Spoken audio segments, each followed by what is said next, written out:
Hello there, good evening, and welcome to another episode of Lincoln City Matchday Live. The Imps travelling to Gresty Road for the second time already this season. Of course, looking to continue that excellent start. The Imps beating Ipswich and going back to the top of the League One table. So much to get through on this evening's show. We're with you for just half an hour, so do stay with us. Want to hear your questions, your comments as well, where you're watching Matchday Live from this evening. It is now 6 o'clock, of course, so let's get straight to that all-important team news then. Here's Michael.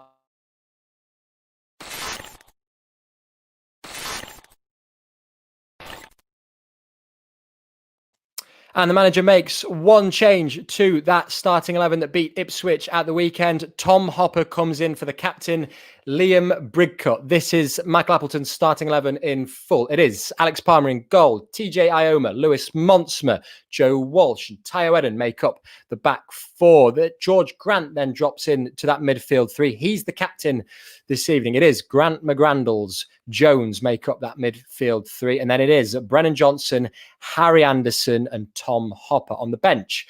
Ethan Ross, Jackson, Scully, Archibald, Sewell, Gotts and Sean Rowan as well. That is your Lincoln City starting 11 for the game against Crewe Alexandra this evening. I will ask Gary Hutchinson now for his thoughts. Gary joins me from his Sinsel Bank bar. Gary, first of all, how are you and what do you make of that team news? I'm a little chilly outside at the moment, Sam, but thank you for asking. I don't think there's any major surprises with the team news. I think we'd heard that Liam Bridcut was potentially struggling. If he was going to drop out, the obvious call was always going to be George Grant back into the midfield and then maybe shuffle the front three. I had suggested that maybe Robbie Gotts might get a start, but he will have to wait. Good news from Lincoln fans' perspective is Lewis Monsma is obviously fit and he's able to play. Adam Jackson was ready to step in if that wasn't the case. Interesting to see Joe Walsh. He's had 180 minutes under his belt, another 90 minutes now for him, but 2 clean sheets in 2 games for that back four certainly is a good return. So I think it's business as usual, isn't it? We've found a rhythm, we've found a pattern, we've found a formation that works, and bar injuries and suspensions, I think we found our first 11.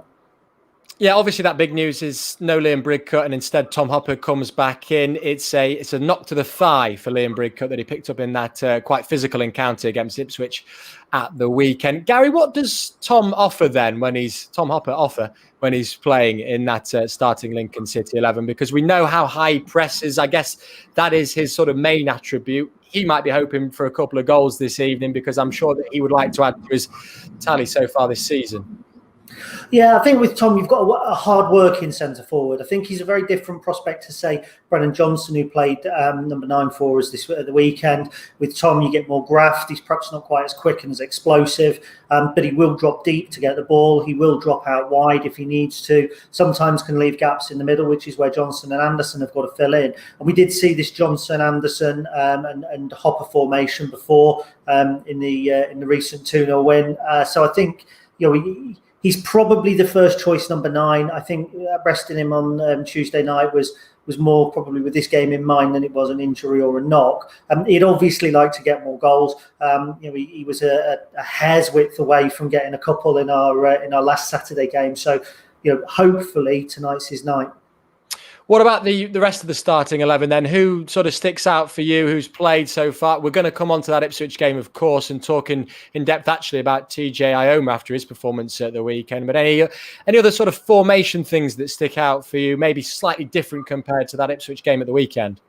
Well, I think it's interesting that Tayo Eden retains his place. I think he's done well at left back. I think some people are anchoring for Sean Rowan to play more regularly. I think those two will rotate on a regular basis. Crewe play a 4-3-3, so it's very much like for like. Rather than something like the Blackpool approach, for instance, where there was going to be quick wingers and fullbacks getting isolated. I actually think Eden's done well. I know that he's had some critics, but I think he's a little bit different to Sean. I think he's got a bit more guile. He's obviously smaller, no less aggression. I think we saw that in the final minutes of the Ipswich game. But we know that in Rome we've got an equally as good left back. And the other one is George Grant. I think George Grant at the moment, if we were in America, for our American viewers, he would be the MVP. Because he is a utility player. He'll drop into the Bridcut role tonight and pull the strings like a puppet master. And who knows, he might even do it better than the captain. It'd be interesting to see. Yeah, and someone that we know well who is watching in America at the moment is David Johnson. He says, "Afternoon, fellas. Good to see you guys in normal time for me." Yes, we know that David wakes up insanely early to catch both Matchday Live and Lincoln City on iFollow as well. Great to have you with us as ever, David. Right, let's get to that Ipswich game then, Gary. Take us through it. It was quite some performance, wasn't it? It wasn't without its headlines, but TJ Ioma was someone that stood out for you in this one. Yeah, well, we see here he's doing the traditional kind of attacking fullback thing there. He's overlapping, he's getting out wide, he's hugging the touchline. I like to see this. Now, if we look at this move, Ioma doesn't actually touch the ball, but I've picked up on this. It's a long ball from Bridcut to Anderson. Anderson takes up the wide position. Look at Ioma coming in here, and he just holds his position in probably what a number 8 would hold on the edge of the area. The ball doesn't quite come to him, but I think that's reflective not only of Ioma, but also of Lincoln's kind of fluidity at the moment. I mean, he's great defensively. We've seen him. He's strong. He can drop into the centre-back role as well. Great clearance from McGrandles, by the way, there. And then we look at this again. Here he is. He's picking the ball up. Wonderful pass, but watch his run. This is really key for me because he carries his run on like an attacking midfielder. Now, if that ball comes off the keeper into the penalty spot, Ioma's got a tap in. I've been majorly impressed with him. I think he's been superb for us. Well, I mentioned the game wasn't without its talking points as well, Gary, and we heard a few comments, didn't we, from Paul Lambert after the game. But ultimately, this is just a massive win for Lincoln. And, you know, as a club, we know that the Imps can frustrate other clubs, but that's just the nature of the beast, isn't it? And particularly with this penalty incident here with Brennan Johnson, yes, he knows what he's doing, but ultimately it's a penalty. Yeah, he wins the penalty. He isn't fouled for the penalty. His leg goes across. I did a Twitter exchange with Sam Parkin, and he believes it wasn't a penalty. I think it was, but he wins it. This is a horrible challenge. I shall hold my words. Not a massive fan of Nolan, but that's just frustration. And we know the scenes it sparked. They could have done Harry serious injury, but I think what the scenes after that show is that kind of togetherness, that all for one and one for all. We won the National League in 2016-17, all for one for all. We were promoted in 98 because of it. We were promoted in 88 because of it. And I actually think that occasionally those kind of scenes that people maybe don't like to see actually make a real statement about the rest of the team. The energy that Harry has to be able to produce a run like that on 93, 94 minutes. And we saw him do exactly the same against Oxford. Of course, it was the same result as well. His fitness levels, he must be one of the fittest players in League One. Oh, absolutely. And like you say, I mean, he burst through there in the final minutes. He did it in a couple of other games as well. I think it was it Bristol, not Bristol Rovers, but there's one where Charlton potentially where they had their boy sent off. And you see Harry making those long busting runs late on. When he comes on as a substitute, he runs it into the corner. But he's played the full 90 minutes there and he's still got that energy. But look, this is a new Harry Anderson as well. The Harry that we got as a teenager, you know, he was strong and he would run all day long. But this is a more intelligent Harry. This is a player who can come in and swap with Ioma, because let's face it, Ioma's movement is only good if he's got somebody else doing the kind of alternative. And that's what Anderson's bringing as well. So he's a much more intelligent player, but he's got such a raw fitness. And again, you know, that right-hand side looks incredibly dangerous and settled for Lincoln. Good stuff indeed, Gary. I mentioned that it's the second time already this season that the Imps have travelled to Gresty Road to face Crewe. This is what happened when they did so earlier this season in the Carabao Cup.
That was another tune, wasn't it? Mosaics by the Mosaics, I believe, or Mosaics by Mosaics. But yeah, the media boys certainly know how to pick them, don't they, Gary? That was a performance, really, and a result, but a performance that set the precedent for this season, wasn't it?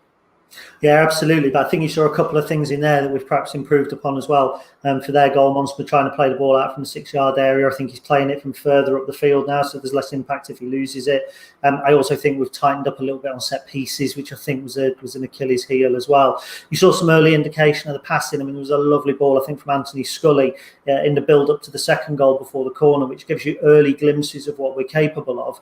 But even 8 weeks on, I think it is, and you can already see a more sort of well-oiled, functional Lincoln City. I think it'll be a very different game tonight. I think there's 1 or 2 players in for them who've probably settled a little more now. They've got Omar Beckles at the back. I'm not sure if he played, but if he did, I think he's going to be more settled. Obviously, Mandron up top as well. So, but yeah, it's certainly.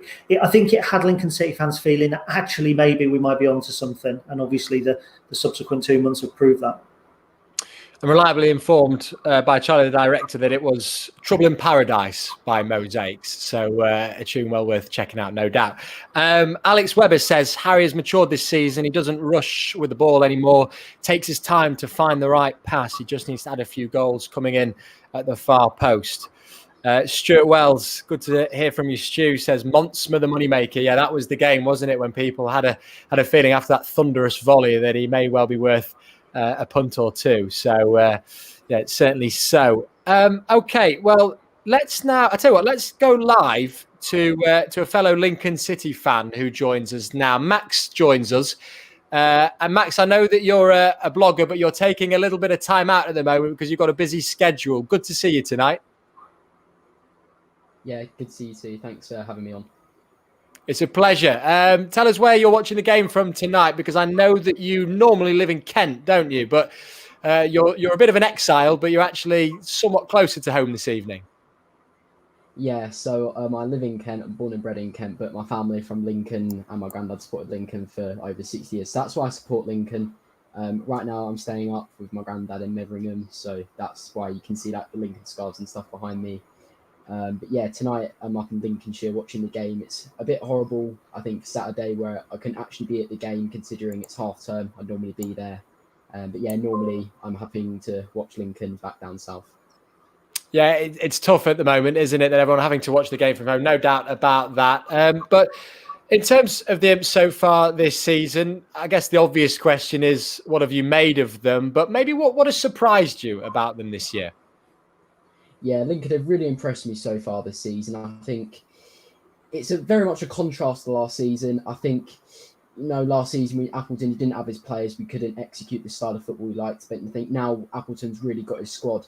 We're beginning to see how good it is to see Lincoln play out from the back, and how well we are executing it so far. We haven't had a particularly easy start, and we've already beaten the likes of Charlton and Ipswich, which really shows that we are moving forward on the pitch. Which is something we didn't really see last season. I think players that have surprised me. I think Monsma, when you look at him, I think in a way, I think we were kind of expecting something from him. I think, in the Netherlands, the style of football they play is playing out from the back. He's a very technical player. So coming over, I think I was expecting him to be good, but I think was it 4 goals already this season he's got, and for a centre back that is phenomenal. George Grant's really impressed me so far this season. And Harry Anderson as well. I think Gary touched on it just before I came on. He's just a player that seems to be improving. And I wasn't sure this season maybe whether he would still be able to improve at a higher level. But he's really, really, taking the tougher opponents, the more competitive football in his stride. And I think on Saturday he was absolutely phenomenal. What about tonight's game then, Max? How do you see it go? We've just seen highlights of the Carabao Cup victory previously. I presume you saw that game. What did you make of it? And do you think it will have any bearing at all on tonight's game? Yeah, so I think Crewe I think personally they're a different side to the side we played at the beginning of September. When we played them in September, it was before the season had started. And I think Crewe really now, in the past few weeks, really have been picking up some results. Obviously, they've had a very tough start, just like us. They've already played the likes of Charlton, Hull, Sunderland, Doncaster, which obviously aren't particularly easy opponents. And I think at the beginning of the season, Crewe didn't look too bad. Obviously, I think we were the better side, and obviously we did win. But now I think tonight's game will be a much tougher game than what it was. I think Crewe are one of these sides where when they have the chances in front of goal, they will take them and normally score them. Last season, League Two, they were a very high-scoring team. And recently they've picked up some good results. I think they just had a bit of a winning run and obviously were beaten at the Stadium of Light thanks to an own goal. But as I said, recently they've picked up some good results. Getting a win at Doncaster on Saturday was a brilliant result for Crewe. It was a fantastic free kick as well. So I do think it's going to be quite a tough game tonight, and it's one of these sides where if they will catch you out. Yeah, no, I think you make some really good points, no doubt about it.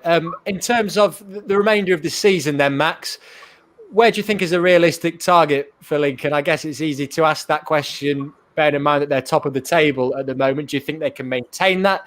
Or is playoffs a more likely shout? I know a lot of people, of course, were saying mid-table at the start of the season as well. Where do you see it? See, I was one of them people that was sort of mid-table at the start of the season. I think anything really about 11th, 10th upwards, I would have been really happy with. So I do think right now to be sat at the top of the league, particularly as someone who, like Gary and yourself, would have watched Lincoln in the sort of poor non-league years, it is something to be really proud and enjoy at the moment. But I think playoffs, I would say, are a realistic target, providing we can keep up this good run of form and we don't seem to do what clubs like Ipswich did last season, where they have a really good start. Then as soon as it gets to Christmas time, they seem to just drop away. But providing we can keep some sort of consistency throughout the season, I definitely think playoffs are a realistic target. Obviously, automatics, I'm not sure. Obviously, Peterborough are really beginning to pick up results now and close in. Hull and Ipswich again, I think, providing neither of them suffer what Ipswich did last season, I think both of them will be up there come the end of the season. So I think it's going to be another very tight league this season, but I do think top 6 is a realistic target at this moment in time. Good stuff. Positive thoughts. We like it, Max. You certainly know your stuff as well. Just finally, give us a plug on your YouTube channel then, and where we can follow you on Twitter and when you're back in action after your exams. Yeah, so I do like Lincoln City content on YouTube. Being a vlogger, I'm the epitome of modern football. But yeah, so normally when football is, I make sort of videos at football games. So if you want to see what I do on YouTube and stuff, it's called Max LCFC. I'm on Instagram and Twitter as well, which is at MaxLCFC_. So yeah, if you want to see what I'm getting up to following Lincoln with no fans, you just go and watch my content and follow me on there. There you go. Great stuff. Do that. Go and follow Max right now. Much appreciated, Max. Go and enjoy the game. Thank you. There's Max, the Lincoln fan from Kent or living in Kent at the moment, but watching from Metheringham this evening. Good to hear from Max. Right, let me take you through the team news. I'll start with the Crewe team news this evening. It is... God, I'll start with the Imps then. We've got the Imps there, so I'll take you through them, then I'll go to Crewe. So Alex Palmer, TJ Ioma, Lewis Monsma, Joe Walsh, Tayo Eden make up the back 5 if you like. George Grant's the captain tonight. Then no Liam Brigcutt. He's out with a thigh knock. McGrandles, Jones make up the midfield 3 as well. Then it's Brennan Johnson, Harry Anderson and Tom Hopper. So Tom Hopper coming back into the side, having been rested at the weekend. It is then Ethan Ross, Adam Jackson, Anthony Scully, Theo Archibald, Jamie Sewell, Robbie Gotts and Sean Rowan on the bench. Let me now take you through the Crewe Alexandra, I should say. Make that a mistake all too often. It is Willie Askalainen, Perry and G, Harry Pickering, Ryan Wintle, Charlie Kirk, Callum Ainley, Mikael Mandron, Luke Offord, I should say that better, Owen Dale, Luke Murphy, and Omar Beckles. That's your Crewe starting lineup, and you can see the Imps starting lineup there as well. Let's get the thoughts now from the manager, Michael Appleton. This is what he had to say, speaking earlier this week.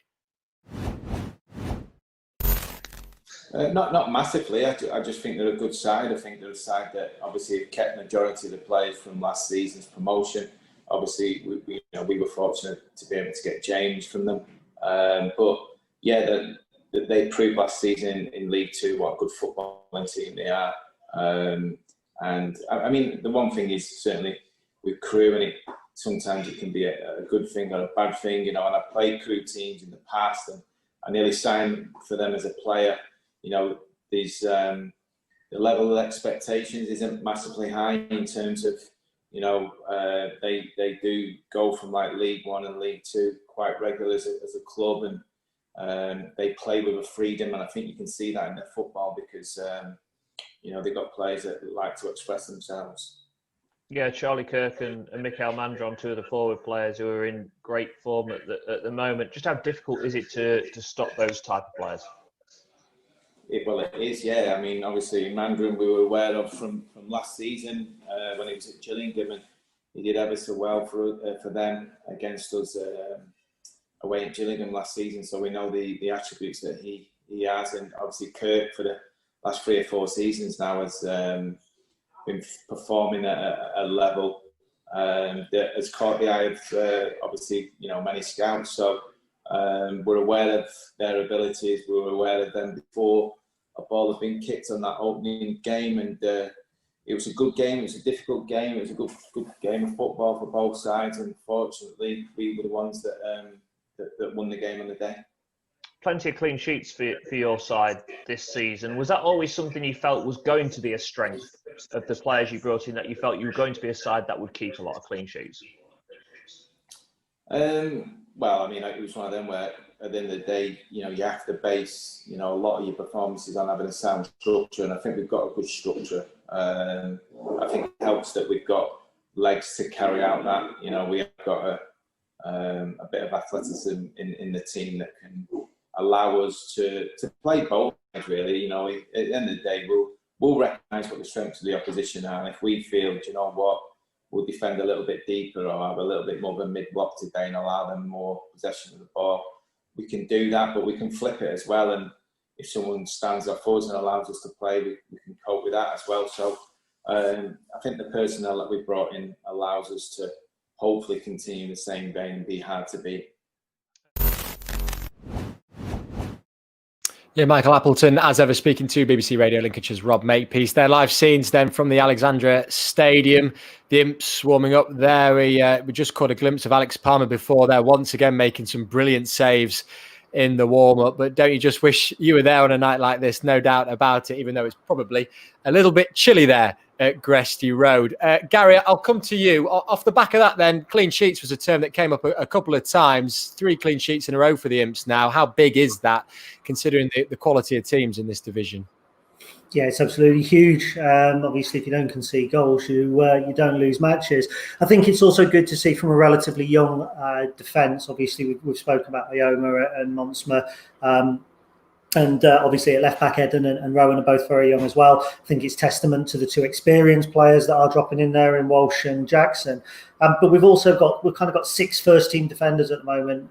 Obviously Max is out, but when you've got Jackson who can come in, we've got flexibility, but we've got stability as well. And they're 2 things that maybe don't always go hand in hand. So, it's always, anything's got to be built on solid foundation, any run of success. If the defence do let slip, we've probably got one of the best goalkeepers at this level stood behind them. So, it's certainly promising. It always seems to be a fairly good game when the Imps go up against Crewe, and particularly when they're playing at the Alexandra Stadium. What are your memories of matches gone by against them? Yeah, well, one of my earliest memories was beating them 2-1 in the FA Cup in 1988 when they had David Platt, I think, playing for them, Jeff Thomas, maybe even Alan Pardew as well. Then we got beat 4-1, I think, 2 years later. It was my first ever game in the St Andrews stand. What you always get with Crewe, they play football the right way. So if you approach the game in the same vein that they do, it's going to be open, it's going to be expansive, it's going to be good for a neutral. Had a couple of good trips to Crewe Alex as well. I think we went and won 4-1 there a couple of years ago, which I was lucky enough to see. And then they beat us 4-1 in the return game. But fans of a certain age will always see Crewe as a rival. Newer fans may only have seen us against them a couple of times, but in my day, obviously, we played Crewe almost every season. Our record win came against them as well. So for me, this is a kind of a traditional League One, League Two, third, fourth division game. It promises to be a good one because they do play football the right way, and now we do as well. I think it's quite exciting. I'll tell you my favourite one, 5-1 against Crewe, League Cup, all the way back in 2005 at Sincil Bank under the Sincil Bank lights. I'm sure you can remember that because you're the Oracle, but can you remember some of the scorers for the Imps that night? Maheta Malongo scored for Lincoln that night. I think Lee Beavers might have done as well, possibly. Correct. Starving Marvin Robinson. Correct. may have scored. One of the defenders, not Luke Foster. No. No, go on. Go on. A brace for a striker. Mark Stallard? Gary Birch. Oh, God, yeah, he's after Stallard, wasn't it? They were Championship Crewe at the side as well. At the time, they were a Championship side. And I think that set up our game against Fulham, didn't it? That we went took to extra time at Craven Cottage. So I had a box that night with the company I was working for. It was it's probably why I can't remember all of the goals, to be honest, because it was corporate hospitality as well. You enjoy it, really. What about tonight's game then? The opposition, I asked Max about them, but I'll ask that question to you as well, Gary. Do you see a slightly different Crewe side compared to the one that we saw a few weeks ago? Yeah, 100%. Much more settled, probably a little bit more acclimatised to League One and to the demands. They've got some games under their belt. I picked out actually their centre-back pairing, which has impressed me in clips that I've seen. Omar Beckles was a player, I think, released by Shrewsbury last year. There was a lot of talk about where he might go. He's a big, powerful unit. He's the experienced player, so he's our Joe Walsh, our Adam Jackson. Compared to Luke Offord, who's probably their Lewis Monsma. He's younger, he's 20 years old, turns 21 in a couple of weeks on the same day as me, ironically, but I don't turn 21.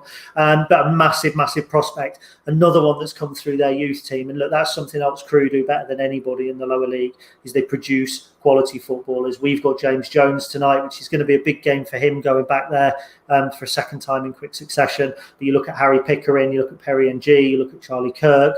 I mean, Crewe are just phenomenal at producing young players. After tonight's game, they are a team that I'll keep an eye on and hope that they do favourably, because they do things the right way. For me, in my opinion, they're almost like the West Ham of the lower leagues. Just about running out of time, but we have got time to hear from Theo Edin, a player that we've mentioned a couple of times in the show already. This is what he had to say speaking in his pre-match press conference yesterday. Yeah, obviously, you work a week to get a game, and obviously I wasn't getting that towards the start of the season, but I mean, the form that the team's been in is sort of understandable, and it's just about everyone, whether you're in the team on the week or not, just keeping the standards high so that when you're called upon, you're ready to go straight in. And I guess you would expect that, wouldn't you, this season, that there's going to be a lot of games and you are going to be in and out of the side? Yeah, I think it's an understanding from everyone in the squad, like, there's going to be a lot of rotation with the amount of games you've got in a short period of time. For yourself, you play a number of positions. We've seen you in midfield. We've seen you obviously at left back at the weekend as well. How do you find that, switching between both positions? I think I've gotten used to it because something I've done over a few years now. But obviously it is different, and you're required to do different things in different positions. But yeah, something that I got used to, the transition. And how are you finding linking up with George down that left-hand side? Do you feel there's a partnership developing there now you're getting used to each other's game? Yeah, definitely. I think that especially off the ball, just dealing with the other team's winger, fullback, with building a relationship that just makes us comfortable in there. And then on the ball, obviously, you can trust him on the ball. He's a good player, so I just try to give it to him whenever possible. The season was cut short last year, just as you get in those games. Do you feel you're settled in now to life at Lincoln City a bit more? Yeah, definitely. The place as a whole is just proper welcoming, and the team's just been easy. Like, we've had a lot of players come over the last even 6 months when I've been here, and I think everyone's fit straight in. It's just an easy group to be a part of. Yeah, that's Theo Edin speaking there to Radio Lincolnshire as well. And Gary, it sounds like he's really settling in now. Yeah, I found it interesting there. He pointed out he wasn't in the team early doors. When I met Michael, he acknowledged that as well. He said Theo was hurting. You could see he trained like he wanted to be in the team every week. And if he kept that up, he'd get his chance. He has got his chance. I think aside from probably the Bristol Rovers game where everybody had an off day, I actually think Theo's done quite well. I don't see him primarily as a left back myself. I quite like him in midfield, but it's very congested in there. And obviously, if you've got the flexibility, that's a good string to your bow. So I expect Theo to play more, to start more games this season in the first 11 than he does on the bench. Yeah, and one of those games is, of course, tonight. Just about time to read out a couple more of your comments then. Nikos says, tonight will be great. I predict first goal from Lewis Montsma. Good to hear from you, Nikos. And David Johnson says, since the first match, we also added quality in Palmer, Johnson, and got Walsh healthy. Yeah, Walsh back in the starting 11 for the third consecutive game this evening. Diane says, Harry Anderson is so focused and he's giving 100% of himself. Would love him to score this evening. Yeah, wouldn't we all, Diane? No doubt about that. And let's go to one more comment. Reece Marshall says, great to see Hopper back. I think he does a lot for us that goes unnoticed. Yes, fingers crossed that Tom Hopper can get on the score sheet this evening. Gary, I will leave the final word with you. I know you hate score predictions, but I'm going to ask you for one this evening, considering that the Imps are top of the table. I actually think we might suffer some top of the table blues. I don't think we'll get beat, but I'm going to go for a 0-0 draw. So I apologise to everybody in advance. You're right when you said you're a pessimist at the weekend. I can see why. Top of the league, Gary. Top of the league. We'll win 5-0. There you go, Sam. There you go. 5-0. Not bad. That would have even eclipsed the 5-1 back in 2005, wouldn't it? Gary Hutchison, appreciate your time as ever. Remember that you can get your match pass now by going to www.weareimps.com/iFollow. All the build-up will be on BBC Radio Lincolnshire now. Do enjoy the game. And as ever, fingers crossed the Imps can continue that brilliant start to the season and maintain that place at the top of the League One table. Bye for now.